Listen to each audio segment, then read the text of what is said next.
কোরআনটা রিসিভ করতে যে বিশ্বনবীর কত কষ্ট, এটার অনেক ওজন। এই কোরআনটা যদি পাহাড়ের উপরে নাজিল করা হতো, পাহাড়গুলো দুমড়ে মুচড়ে ভেঙে টুকরো টুকরো হয়ে খান খান হয়ে যেত।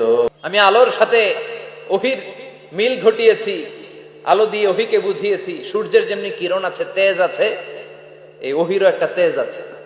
এই তেজ, এই কিরণ আপনি সবসময় সহ্য করতে পারবেন না।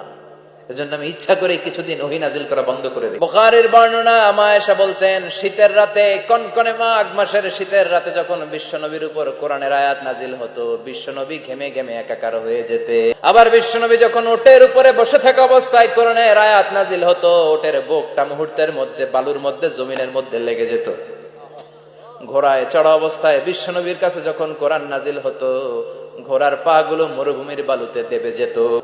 যায়েদ বিন হারেসা, বিশ্বনবীর পালক পুত্র, তার পায়ের উপরে মাথা রেখে বিশ্বনবী একবার কথা বলতে বলতে ঘুমিয়ে পড়লেন। বলে, যখনই কোরআনের আয়াত নাজিল হতে শুরু করলো, আমার মনে হচ্ছে বিশ্বনবীর মাথাটা 50-60 কেজি ওজন বেড়ে গিয়েছে।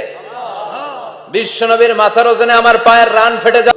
তার মানে কোরআনের আয়াত যখন নাজিল হয়, বিশ্বনবীর উপর একটা প্রেসার আছে। আমি আপনার উপর কখনো অসন্তুষ্ট নই, বরং আমি ইচ্ছা করি আপনার উপর থেকে প্রেসার কমিয়ে দেওয়ার জন্য কয়েকদিন ইচ্ছা করে আপনার ছুটিতে রাখছি, যাতে করে আবার এনার্জি গায়ে নেওয়ার পরে নতুন করে কোরআনের আয়াত রিসিভ করার জন্য আপনি সক্ষম হন।